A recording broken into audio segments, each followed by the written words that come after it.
ఒక ఫోన్ కాల్లోనట గంట మాట్లాడుకుంటే 30 సెకండ్లు మాత్రమే అవసరమైంది, అయిపోద్దట. లేదు ఇంకా గట్టి సమాచారం కావాలనుకుంటే 1 నిమిషం, లేదు ఇంకా కాంప్లికేటెడ్ మ్యాటర్ అనుకుంటే ఒక 5 నిమిషాలు.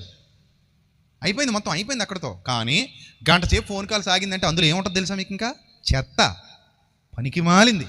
ఇంకోటి చెప్పనా? ఇంకేటి చెప్పు, అదే పెద్ద దరిద్రం. ఇంకా అక్కడ దరిద్రం స్టార్ట్ అయిందని అర్థం.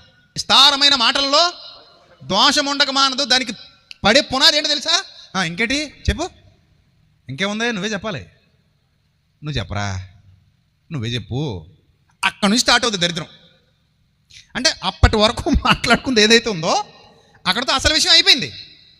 ఇక్కడ నుంచి స్టార్ట్ చేసింది ఏంటనమాట, ఇంకేంటి చెప్పు అన్నప్పుడు ఇంకా అక్కడ నుంచి కొత్తవి, చెత్తవి, పనికిరానివి, ఆళ్ళవి, ఏళ్ళవి, ఊరోళ్ళవి, అవసరమైనవి, అవసరం లేనివి, ఇవన్నీ పోగేసుకుని గంటలు మాడుకుని విస్తారమైన మాటల్లో ఏముంటుంది? దోషం ఉంటుంది. దోషం. నోరే కదా మాట్లాడేద్దాం, నోరే కదా వదిలేద్దాం అనుకుంటే రిజిస్టర్ అయిపోతున్నాయి అక్కడ అన్నీ కూడా.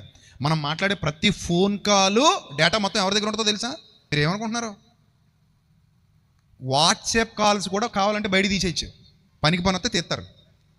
ఏదైనా జరగరాంది ఏదైనా జరిగి ఇప్పుడు డేటా మొత్తం బయట తీయాలి, కాంప్లికేటెడ్ మ్యాటర్ తీయాలి బయటకంటే తీసేయచ్చు.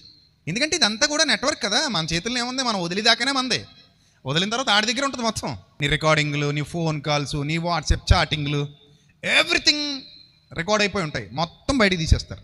ఇప్పుడు మనుషులే ఇంత, పోలీసులే ఇంత చాకచక్యంగా వ్యవహరిస్తుంటే కాబట్టి పోలీసులు టెక్నాలజీ కంటే కూడా, లాయర్ల టెక్నాలజీ కంటే కూడా, ఈ నెట్వర్క్ కంపెనీల టెక్నాలజీ కంటే కూడా ఎక్కువైన టెక్నాలజీ దేవుడికి ఉండదంటారా? అసలు వీళ్ళందరికీ టెక్నాలజీ ఇచ్చింది ఎవరు? ఆయన కాదా? ఆయన ఇవ్వకుండా మానవుడు ఏదైనా కనిపెట్టగలడా? నేను అంటుంటాను ఎప్పుడు కూడా, ఆయన పెడితే మనం కనిపెట్టుకున్నాం. ఆయన ప్రకృతిలో పెడితే మనం ఏం చేసాం? కనిపెట్టుకున్నాం. ఆయన పెట్టకపోతే నీ మొహం నా మొహం మనం ఏం కనిపెడతాం? అంతే కదా.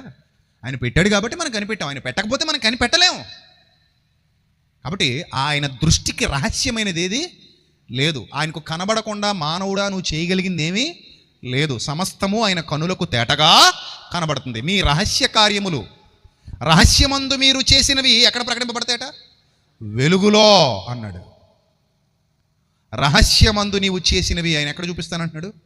వెలుగులో. మరుగైనదేది బయలుపరచబడక పోదు. రహస్యమైనదేది వెలుగులోనికి రాక మానదు. No more secrets. దేవుడి దగ్గర రహస్యాలు ఉండవు, నువ్వు దాచడానికి ఏమీ లేదు, అంతా ఓపెన్ అయిన దగ్గర.